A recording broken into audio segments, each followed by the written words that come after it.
Tu fais du sport, tu t'entraînes dur, tu penses manger sainement, mais tu ressens de la fatigue, une baisse de performance et des problèmes au niveau de la récupération. Peut-être que cela provient de carences nutritionnelles car elles arrivent plus souvent qu'on ne le croit, surtout lorsqu'on pratique un sport fonctionnel de type CrossFit, Aerox. Premier élément important, le fer. C'est vraiment le carburant de l'oxygène. Donc c'est une carence qui est tout de même très fréquente, surtout chez les femmes et les sportifs végétariens ou végétaliens. C'est bien connu, un manque de fer induit la fatigue, un essoufflement rapide, une baisse d'endurance et une mauvaise récupération. Il est important de rappeler que le fer doit absolument être apporté par l'alimentation. C'est la meilleure source, le corps ne le fabrique pas, il le conserve assez bien en général, mais il faut en apporter suffisamment tout de même, ni trop ni trop peu. La meilleure source, ce sont des viandes rouges de qualité. On peut en retrouver dans le règne végétal, mais généralement, il est très mal absorbé. Et petite astuce, si vous prenez de la vitamine C à la fin d'un repas qui contient du fer, vous allez normalement augmenter son assimilation. Deuxième élément important, c'est la vitamine D. 70 à 80% des sportifs d'intérieur sont carencés. La vitamine D, on en parle beaucoup, c'est très connu aujourd'hui, mais encore beaucoup de gens ont du mal à se complémenter correctement, je le vois autour de moi. Pourtant, elle a des rôles incroyables au niveau de la santé osseuse, de la récupération musculaire et surtout du système immunitaire. Alors d'avril à septembre environ, on peut s'exposer 20 minutes par jour au soleil pour espérer absorber suffisamment de vitamine D, mais les jours où vous ne sortez pas suffisamment au soleil, il faudrait déjà s'y complémenter. Et automne-hiver, c'est vraiment obligatoire, surtout en Occident, car les rayons du soleil ne diffusent plus des rayons UVB. Troisième élément, on ne peut pas passer à côté, c'est bien entendu le magnésium. C'est le minéral anti-crampe, anti-stress. On le perd facilement avec la transpiration évidemment, comme il fait partie des électrolytes. Il a des rôles incroyables au niveau de la production d'énergie, des neurotransmetteurs. Il a plus de 300 actions biologiques dans le corps, je ne vais pas vous les citer ici, mais en tous les cas, au niveau du sport, il a des rôles au niveau de la contraction, de la détente musculaire, de la production d'énergie et de la gestion du stress nerveux. Donc si vous avez des crampes, des tremblements, une fatigue nerveuse ou un mauvais sommeil, peut-être que ça peut provenir de là. Le magnésium se retrouve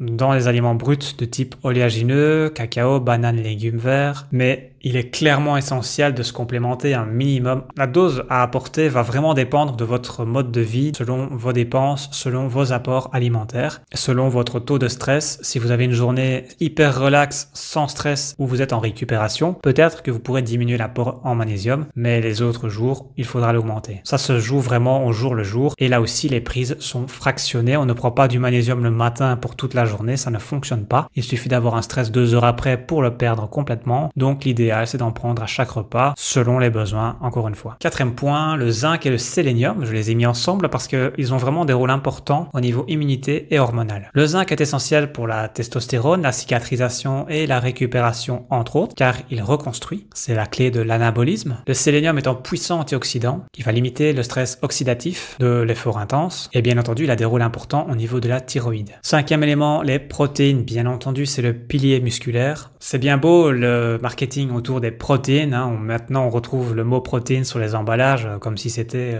le Graal. Mais il faut savoir que selon la qualité des protéines, l'impact intérieur de nouveau ne sera pas forcément le même. Donc là aussi, essayez de prendre des aliments de qualité, surtout les protéines animales, soit des producteurs locaux, soit du bio, avec des élevages respectueux et de qualité. Les protéines les plus équilibrées, les plus faciles à assimiler proviennent des produits animaux. J'ai moi-même eu des phases où j'en consommais moins et j'ai bien vu la différence, en tous les cas pour ma part. On va essayer de choisir des œufs enrichis en oméga 3, on va viser des viandes de qualité, comme vous pouvez retrouver chez Féroce notamment. Et bien entendu, on n'oublie pas les protéines végétales que l'on peut rajouter sur le côté, comme des légumineuses ou des céréales complètes, ou encore des oléagineux. Chez les sportifs de plus de 35 ans, on pourrait aussi manquer de coenzyme Q10, c'est un élément très important qui joue aussi, entre autres, dans la production d'énergie au niveau des mitochondries. Et à l'occasion d'un bilan sanguin, ça peut être intéressant de faire un petit dosage à ce niveau-là. Voilà, la baisse de performance chez un sportif peut être de causes multiples, évidemment. Ça peut être un problème digestif, ça peut être un problème de sommeil, ça peut être un excès, tout simplement, et le système nerveux n'arrive plus à suivre, ou tout simplement, voilà, on a passé 35-40 ans, et le temps de récupération est plus long qu'avant,